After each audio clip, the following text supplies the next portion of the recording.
Bonjour à tous et bienvenue dans cette nouvelle vidéo. On se retrouve comme d'habitude pour parler films, pour parler séries, pour parler sorties au cinéma comme sur les plateformes de streaming, mais ça vous le savez, évidemment que vous le savez. Et si on se retrouve aujourd'hui, c'est pour une excellente nouvelle, Le Seigneur des Anneaux est de retour en salle. Pas sur Prime Video, pas sur plateforme de streaming, pas sous la forme d'une série, non, en salle. Puisque vient de sortir au cinéma War of the Rohirrim, la guerre des Rohirrim en français, et c'est un film d'animation dans l'univers du Seigneur des Anneaux. Ça se passe à peu près 200 ans avant les films, les seuls et uniques j'ai envie de dire, La Communauté de l'Anneau, Les Deux Tours, Le Retour du Roi. Et ce film nous propose de découvrir la légende du roi Helm, un roi du Rohan qui a donné son nom au fameux gouffre de Helm, vous vous en doutiez. J'étais super enthousiaste pour ce film tout simplement parce que je trouve très intéressant de proposer un changement de médium pour nous raconter le monde du Seigneur des Anneaux. On a l'habitude de le voir en live, que ce soit en salle de cinéma avec Le Seigneur des Anneaux, Le Hobbit, ou la fameuse série Rings of Power sur plateforme de streaming, et je trouve que passer par l'animation, ça a donné une nouvelle fenêtre, un nouveau regard, quelque chose de différent, d'un petit peu frais, qui honnêtement me donnait vraiment espoir pour ce film. Je suis allée le voir en salle et je suis fâchée. Voilà, je suis fâchée, donc on va en parler ensemble. Installez-vous confortablement, servez-vous un grand café, un verre d'eau, la boisson de votre choix. N'oubliez pas le petit like et de me faire coucou en commentaire pour me dire que vous êtes passé par là. Et on va parler ensemble de pourquoi je suis fâchée. Ah, et désolée pour le reflet de light, normalement j'ai 3 lumières, mais j'en ai une qui vient de décéder, voilà. Ah, et sinon j'ai toujours pas de chaude, et c'est toujours pas le fond définitif pour la chaîne, parce que la Mangatech n'a rien à voir avec le cinéma, mais on fait ce qu'on peut avec ce qu'on a quand on déménage. Maintenant vous savez tout, on se retrouve juste après le générique.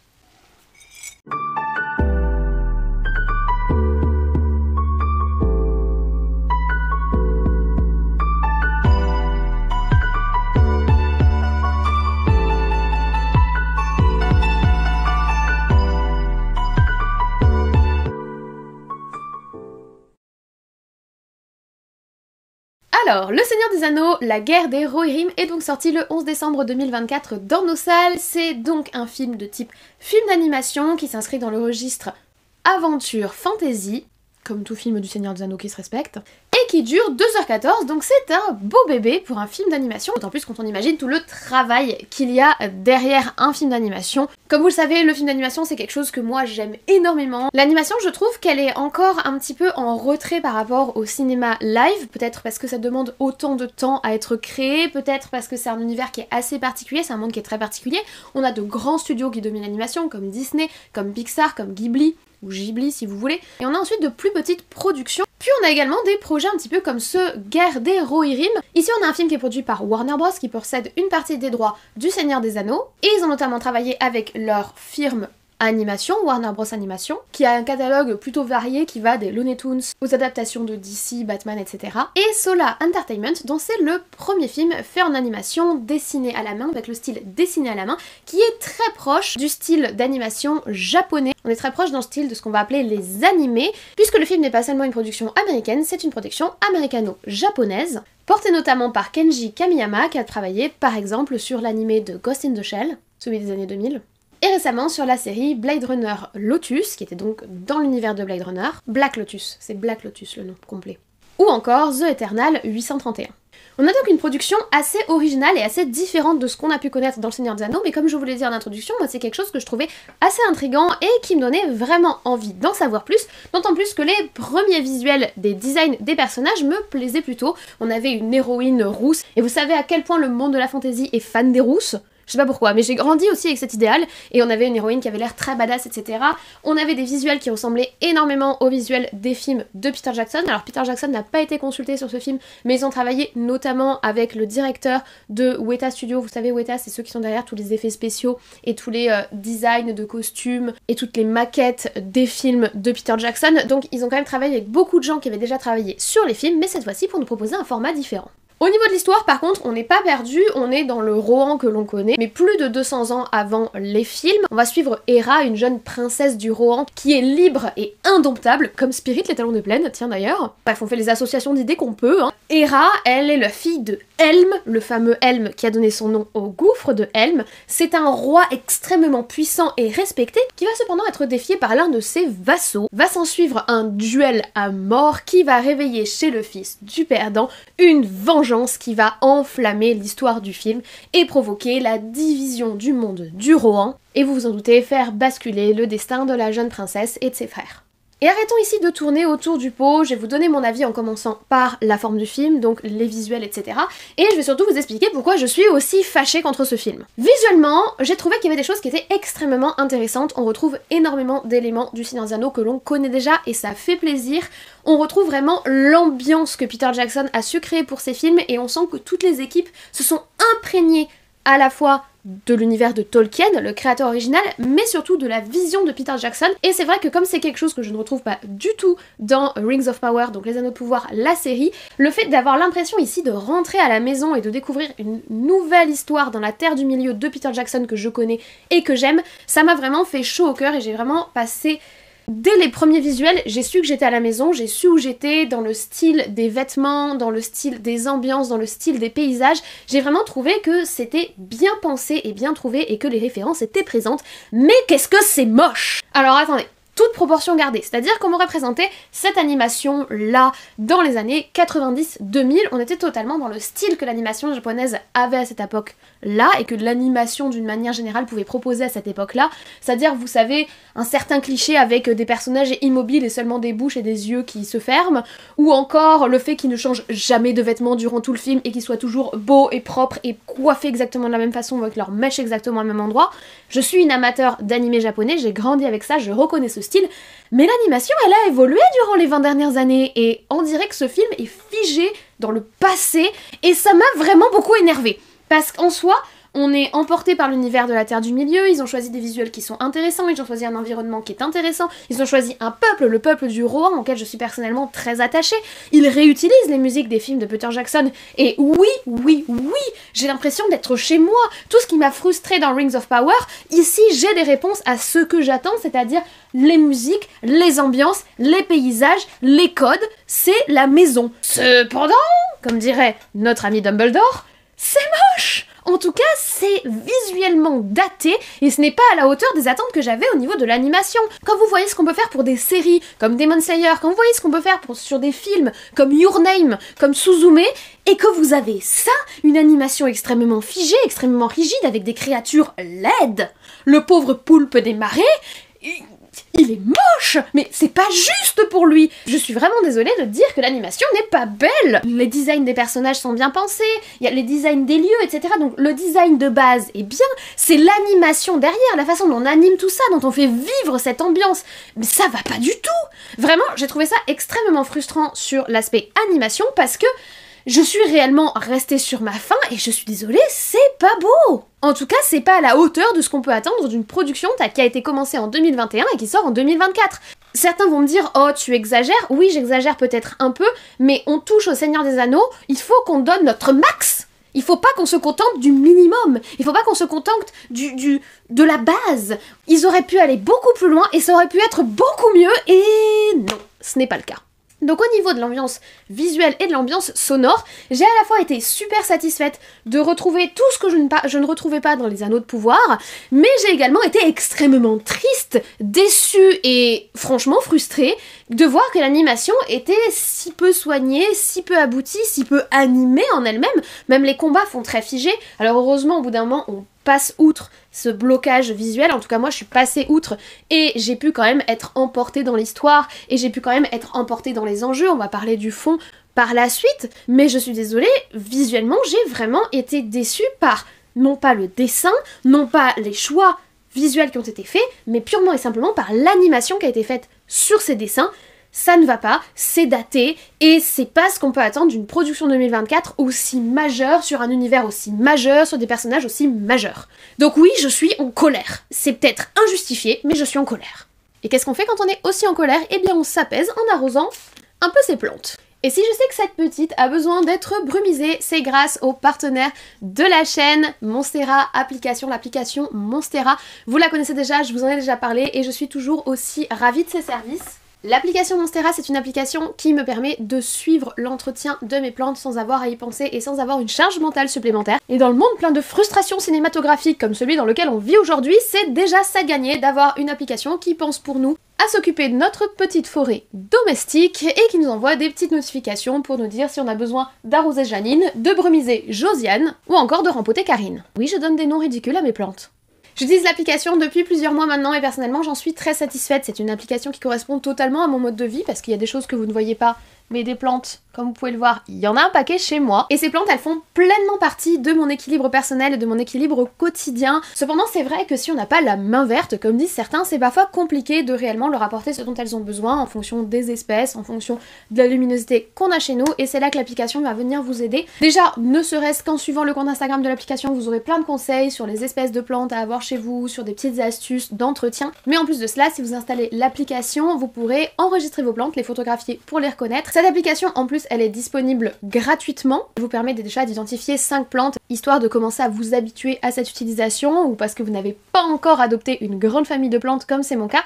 Puis elle vous propose également une version premium qui est à 29,99€ par an. C'est franchement ultra raisonnable et comme ça vous avez accès à toutes les options de l'application. Vous pouvez mettre autant de plantes que vous voulez pour le prix d'une belle plante. Vous êtes sûr que toutes les autres ne mourront pas, donc ça me paraît être un très bon investissement. Personnellement, je suis ravie de travailler avec eux parce qu'ils correspondent vraiment à ma façon de voir les choses et à ma façon de vivre en fait, à mon quotidien. Et en plus, dans un monde où les propositions de sponsoring peuvent être de tout et de n'importe quoi, là je suis sûre que je vous parle d'un produit qui est fiable et que moi j'utilise au quotidien. Je remercie donc l'application de soutenir la chaîne et son développement, de me soutenir dans ce que je vous propose, de m'encourager dans la publication de vidéos et d'avoir choisi d'associer son image à la mienne. N'hésitez pas à aller faire un tour sur leurs réseaux sociaux, à installer l'application et nous, on retourne en terre du milieu. Je vous ai parlé de la forme, je vous ai parlé de l'aspect visuel et je vous ai parlé de pourquoi j'étais fâchée. Mais j'ai pas fini d'être fâchée. Car oui, vu qu'on est parti sur du cherchage de petites bêtes et de la colère, continuons sur le fond de l'histoire. Alors attention, je suis moi-même mitigée. C'est-à-dire qu'à la fois j'ai passé un super moment devant ce film. Une fois avoir dépassé le choc de l'animation des années 90-2000, je suis rentrée dans l'ambiance, je me suis attachée aux personnages, je me suis attachée à leur design de beau gosse absolu, et franchement, il y a un paquet de mecs séduisants dans le Rohan, il faut dire ce qui est. Je me suis attachée aussi à toutes les informations qu'on apprend sur ce monde de la Terre du Milieu qu'on connaît peu. 200 ans avant de parcourir les plaines avec Aragorn, Gimli et Legolas, on apprend un peu plus sur leur légende, un peu plus sur leur histoire. En plus, le peuple du Rohan, c'est personnellement mon peuple préféré, et ça me fait vraiment plaisir que le film se soit centré sur eux et se soit centré sur la fameuse légende du gouffre de Helm et pourquoi il s'appelle le gouffre de Helm. Cependant, oui on est encore sur un niveau Dumbledore, c'est fichtrement prévisible tout ce qu'il nous raconte au final. C'est-à-dire que je me suis laissée absorber par le truc parce qu'on est clairement sur les codes de la fantasy, on est clairement sur les codes du Seigneur des Anneaux, on vient pas pour rien, on nous sert ce pourquoi on est venu, mais c'est tout en fait. Ils mettent rien de plus sur la table des combats, le gouffre de Helm qui est bien présent et qui s'appelle pas le gouffre de Helm à l'époque, une princesse guerrière qui protège son peuple mais qui s'appelle pas Éowyn et qui a les cheveux roux, une tripotée de beaux gosses qui savent tirer à l'arc, se battre à l'épée et qui combattent des méchants, un méchant qui est lui aussi pas trop mal de sa personne d'ailleurs qui est méchant, pour des motivations qui sont relativement basiques et bah objectivement ça s'arrête là. Attention, c'est pas parce que le scénario est simple qu'il est mauvais. Cependant, un scénario parfois trop simple peut tomber dans des facilités scénaristiques qui, franchement, sont difficiles à éviter dans le cas de ce film et dans lequel il plonge carrément. On a une espèce de Marissou qui est capable de tout, mais qui reste la douce princesse du village. On a un roi du Rohan qui, après une petite dépression, se lance dans le pouvoir surnaturel de l'amitié, comme dans tout shonen. Et on n'a pas vraiment de suspense puisqu'on sait déjà comment ça va finir et on sait déjà comment le gouffre va s'appeler. Et vu que de toute façon ça se passe quasi exactement comme ça s'est passé dans les deux tours, ben on n'est pas super surpris. C'est pour ça que je dis que je suis assez mitigée et que je suis assez divisée parce qu'à la fois j'ai passé un bon moment et j'ai aimé reparcourir les plaines du Rohan et j'ai en fait aimé côtoyer ce Rohan. J'avais envie de dire ce Rohan médiéval, mais de toute façon c'est du médiéval fantastique, mais vous voyez, ce Rohan de 200 ans avant, mais à la fois j'ai pas le sentiment d'avoir appris tant de choses de plus. On nous reparle du pays de Dain, on nous reparle de ceux qui l'habitent et de ses combattants, mais on creuse pas vraiment, et au final les seules choses qu'on creuse, c'est des légendes qu'on connaît déjà, c'est-à-dire les relations féodales du Rohan et le gouffre de Helm. Et je préfère ne pas parler des ta gueule c'est magique très surnaturels qu'on saupoudre dans le film parce que pour le coup ça fait plutôt sens, enfin on est quand même dans un monde où les aigles parlent aux magiciens, où il y a des magiciens, et où il y a un espèce de terre démoniaque au le grand méchant, donc je vais pas me plaindre qu'il y ait du surnaturel dans le film, même si pour le coup le surnaturel est utilisé de façon vraiment facilitante on va dire pour le scénario. En fait, j'ai trouvé qu'il y avait à la fois plein de bonnes intentions dans ce film, où on a vraiment le côté fan-made, on voit que c'est des gens qui aiment cet univers, des fans de cet univers, qui lui ont donné vie et qui lui ont donné vie par un nouveau biais qui est l'animation qui, je trouve, fonctionne bien pour nous raconter d'autres histoires du Seigneur des Anneaux. Et à la fois, on a quand même ce côté fan qui se contente de ce qu'on connaît déjà et de ce qu'on a déjà sur l'univers sans vraiment réellement creuser et chercher à aller ailleurs ou chercher à nous écrire des personnages un peu originaux et un peu différents de tout ce qu'on connaît déjà dans tous les récifs de fantasy. Du coup, et si j'arrive à mon bilan, pourquoi je suis fâchée contre le film? Tout simplement parce que je l'ai trouvé super frustrant.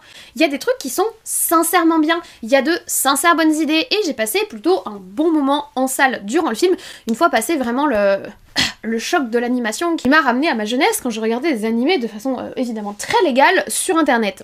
Sauf que si ça me choque pas pour une série qui est destinée à la télé il y a plusieurs années de cela, je trouve ça franchement plus dérangeant pour un film qui sort dans les salles obscures et qui s'inscrit dans la legacy, dans l'héritage du Seigneur des Anneaux, dans l'héritage de Peter Jackson, même si Peter Jackson n'est pas sur le projet, on s'inscrit quand même directement dans l'héritage des films qu'il a créés, et ça je trouve ça très bien. Mais en fait j'ai trouvé ça frustrant parce qu'il y a du très bien, l'héritage, les musiques, les ambiances, le design des personnages qui franchement fonctionnent très bien, et il y a des trucs qui viennent en fait s'aborder le projet parce que l'animation n'est pas d'assez bonne qualité, parce qu'elle n'est pas assez fluide, parce qu'elle n'est pas assez grandiose, parce qu'elle n'est pas assez visuelle, parce qu'elle n'est pas assez moderne en fait, disons les termes, et parce qu'il y a des grosses facilités scénaristiques, et parce que les personnages sont des clichés ambulants, et parce qu'au final on ne creuse pas tant que ça l'univers qu'on nous propose de découvrir et on finit par retomber dans les ornières de ce qu'on connaît déjà. Donc pour moi ce film sera pas un film marquant de l'univers du Seigneur des Anneaux, c'était un moment sympathique et franchement j'avais des sourires de grosse gamine en attendant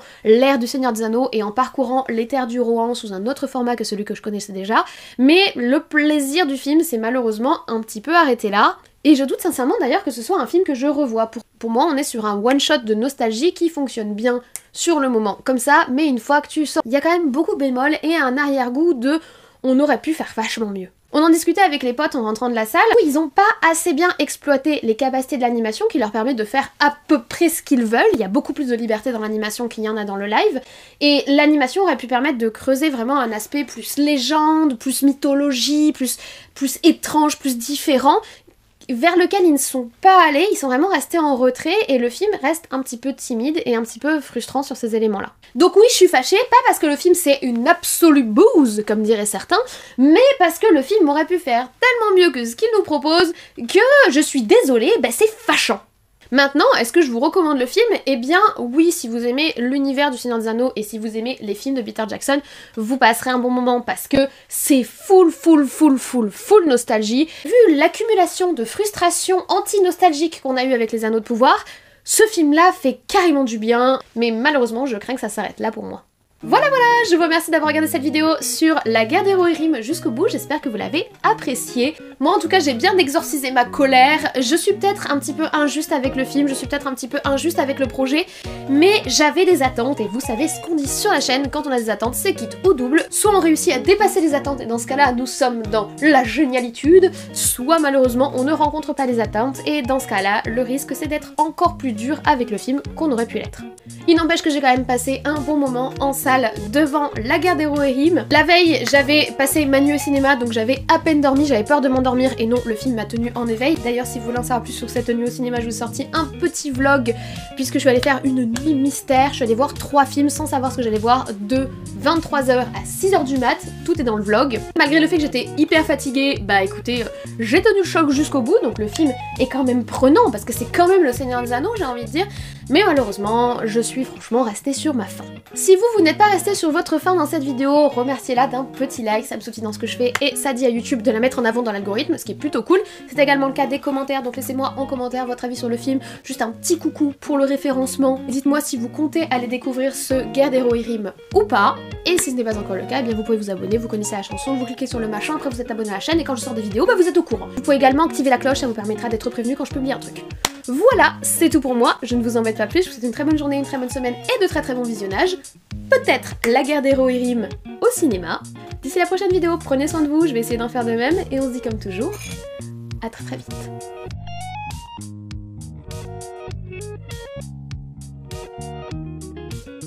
Bonjour, bonjour. Bon, c'est catastrophique au niveau de la luminosité. Vous voyez que je vais avoir un retour lumière dans les lunettes. Mais une de mes lights vient de me lâcher. Je pense qu'elle a pas supporté le déménagement. Elle avait déjà indiqué des signes de faiblesse quand j'avais filmé la semaine dernière mon petit speech. Et là, elle m'a littéralement lâché. Du coup, normalement, j'ai le gros spot derrière et 2 lights sur les côtés. Là, du coup, j'ai que d'un côté, donc j'étais obligée de décaler le gros spot. Mais ben, ça fait ça. Je suis désolée, mais pour le coup, je vais pas pouvoir faire mieux. Je vais attendre d'avoir l'installation définitive pour acheter de nouvelles lights et que mon prochain salaire arrive aussi potentiellement parce que j'ai eu pas mal de dépenses avec l'appartement et c'est pas du tout le moment pour acheter des lights. Mais ça va, tout va bien. Oui, coucou mon poilu. On se retrouve pour parler Seigneur des Anneaux. Vous savez, j'adore le Seigneur des Anneaux. Et le dessin animé War of the Rohirrim, donc la guerre des Rohirrim, vient de sortir. Et j'avais envie d'en parler avec vous parce que je suis sortie très fâchée de la salle. Je suis vraiment très fâchée. Ce sera ma miniature. Je suis très fâchée. Je suis fâchée. Mais pas forcément pour ce pourquoi vous imaginez. Mais je suis fâchée. Voilà. Donc je me suis fait un petit café. On s'installe confortablement. Petit détail qui n'en est pas un, aujourd'hui c'est mon anniversaire, voilà, j'ai 29 ans.